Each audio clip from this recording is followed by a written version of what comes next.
徐公回答我，台湾人是日本人。如果照这话说得通的话，那印度人是不是英国人呢？那请问印尼人是不是荷兰人呢？请问越南人是不是法国人呢？到底什么人？那为什么台湾人变成日本人？台独分子算个屁，全世界只有台独分子在讲。那开罗宣言不是条约啦，还没有法律拘束力。开罗宣言本来就是政治现实，而且台湾归属于谁？为什么是由美国人跟日本人来说了算？那请问你台湾的所谓尊严何在？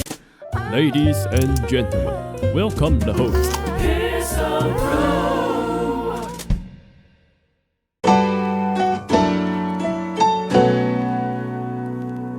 台湾光复节该不会放？民进党新任秘书长徐国勇说，没有什么台湾光复节啦，卖欧北共，引爆大家的热议哦。再来，王世坚称赞徐国勇讲得非常好，他还帮徐国勇补充，台湾在这400年历史一向都是外来殖民者的手段，从来不是自己的目的，不要再当其他强权的手段，台湾应该团结一致。但其实讲到这里有一个矛盾点啊，如果这个说法是正确的，那徐国勇否定当时台湾人的主体性，我不认为徐国勇在团结台湾人啊。其实，在当时中华民国跟美国、日本还保持邦交的时候，日本的首相岸信介以及美国的总统艾森豪都曾经来到中华民国的治下台湾跟蒋中正拜会。那当时的岸信介有没有讲说，你台湾这里是无主地，蒋中正滚？或者美国当时艾森豪有没有说，你这个只是盟军的代管地啊？现在我美国来了，我不同意你未定位啊？有吗？没有。更何况后面我们所谓的中美断交及中日断交，严格来讲这叫转交啊，因为就变成中华人民共和国跟美国、日本相继建立了外交关系。那不论是在中美的3公报，或者是中日的联合声明当中，其实也都有谈到台湾的定位问题。在中日的联合声明当中，日方是充分理解且尊重中国大陆认为台湾是属于中国的一部分，那美方 acknowledge 认知或者认识到中方认为台湾是中国的一部分，而且美国对这个立场不表示异议。那为什么美国跟日本在跟中国大陆建交的时候也没有跳出来讲不是台湾是无主地，台湾是未定位，都没有？所以全世界只有台独分子在讲这个开罗宣言不是条约啦，没有法律拘束力，是什么盟军托管，就讲白了就是这样。那台独分子算个屁！开罗宣言具有法律效力，它是被直接收编在美国的国际法律条约综合期刊里面的，也被编辑在联合国相关的法律条约的相关期刊里面，所以这本来就是政治现实。如果我们依照国际关系里面的现实主义来说，所谓的一个国家的主权或者是它的政治地位，本来就是看国际之间强权的政治需要。所以美国跟日本觉得台湾给中华民国为什么是 OK 的，因为是它政治上的需要。今天如果我们都是比拳头，那目前在亚洲到底谁拳头比较大，这不是清清楚楚的吗？那现在为什么 AIT 开始胡说八道，为什么日本又开始扯什么中日联合声明不存在法律效力，也是因为现在的政治需要。 AIT 它其实就是为了要给中国大陆添堵找麻烦，为了要能够在中美的会谈之前能够凭空添增一些筹码，所以全世界只有台独分子在做这种荒谬的言论。而可笑的就是被洗脑的台湾人民，因为台湾未定论竟然就被光明正大写在我们的教科书当中，这些台独的思想就继续荼毒的我们的下一代。徐国勇整天胡说八道跟放屁，而且台湾归属于谁的这个问题，为什么是由美国人跟日本人来说了算？主张台独的自主性在哪里？你怎么会觉得你看美国爸爸说的对啊，日本爸爸说的对，所以台湾就应该给谁？那请问你台湾的所谓尊严何在？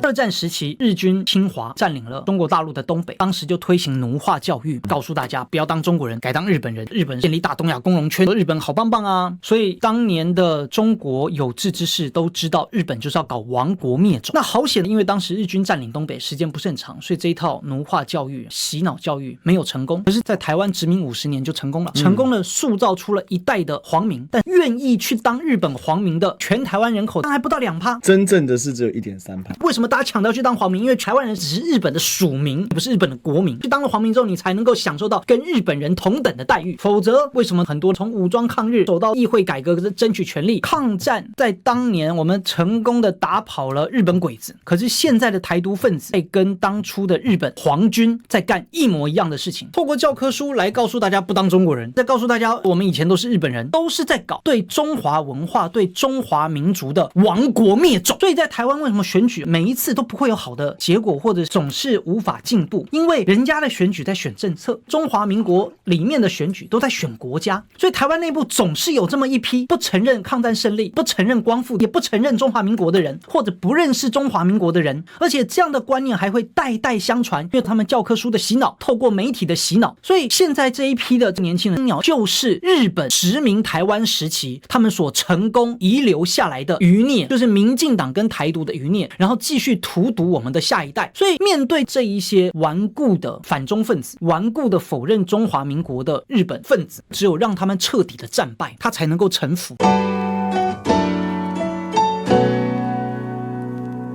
到底台独未定论怎么来的？第一个，他一定要否定开罗宣言的法律效力。直白的讲，当时在中国战场或太平洋战场里面，中国如果没有发力，英国是肯定顶不住了。所以当时开罗宣言主要就是要让中国安心。所以1943年开罗宣言如果不算法律效力的话，那为什么1945年的波茨坦公告对日军的措辞非常的严厉？你只能按照我的要求投降，而且不得迁延，不得找理由。第8条，开罗宣言的内容必须得到执行。开罗宣言内容到底是什么呢？日本从中国所窃占的东北4省、台湾、澎湖必须归还中华民国。所以1945年的时候，日本就依照波茨坦公告来投降了，当时叫米英之书四国公告嘛。这个事情到这里就差不多了，只是随着国际情势的急剧变化，就出现了一些有趣的现象。比如说1951年旧金山合约，苏联跟中国没有加入，因为1950韩战就爆发了，到了1952年才签了中日台北合约。那旧金山合约是在解决日本战败后的国际的局势，结果4大国里面只有英美签了，中国跟苏联都没有签。那1952年签了中日台北合约，中华民国不是中华人民共和国，以中国整体来讲，1972年中日断交，同时又中日建交，所以刚才讲了一个词汇非常精准，叫转交，也就是我对该国的主权政府，我从 A 政府转到 B 政府，它其实是跟中华民国政府断交，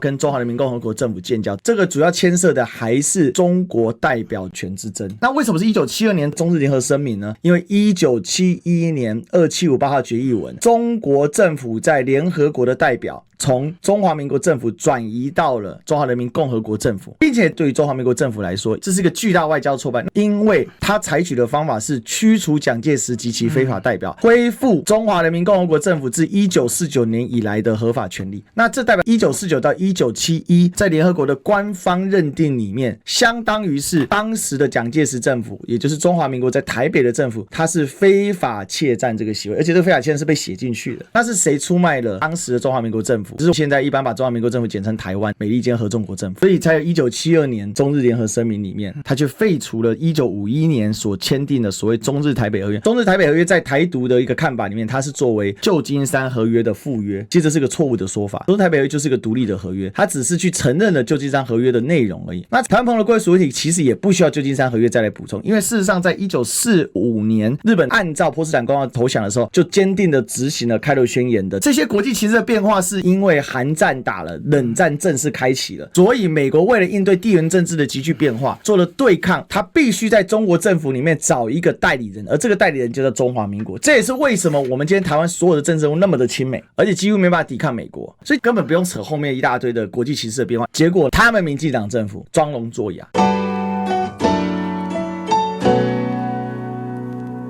所以台湾光复到底存不存在？台湾光复当然存在，否则在台湾光复那个时候，大街小巷台湾人所庆祝的不是光复，难道是接收吗？还是当时庆祝的叫做战败呢？所以实际上你要还原到当时的历史客观现实，而不是从事后的解读。其实台湾光复的本核讨论是什么？不管你用哪个角度来解读，那你到底对台湾你的价值跟想法是什么？民进党今天所凸显出来的是，他在这里面的历史的讨论一点历史本位都没有。虽然王世坚公开称赞徐国勇讲得很好，他说台湾人要团结，不要再当其他强权的手段，但请问徐国勇有吗？徐国勇说台湾人是日本人，如果照这话说得通的话，那印度人是不是英国人呢？那请问印尼人是不是荷兰人呢？请问越南人是不是法国人呢？徐国勇回答我，他到底什么人？那为什么台湾人变成日本人呢？合理吗？合逻辑吗？殖民地属民从来不是本国人，这是这么简单的道理。可是王世坚所讲还称赞了徐国勇，这代表民进党不管是良心到没良心，通通都是一个态度，就是对历史事实的践踏跟忽略，为了彰显其台派价值。引用管中闵的讲法，他说否认台湾光复必谈抗战胜利，就是缺乏国家认同的民族败类。这句话送给民进党，所以很简单的，不承认台湾光复，不承认抗战胜利的，不仅是民族败类，他就是汉奸啊。那汉奸就不是我们应该要去效忠的对象。其实也很简单，台独本来就不是我们中华民国要去跟他团结和效忠的对象。那我非常乐见民进党把自己越做越小，最后只会自取灭亡。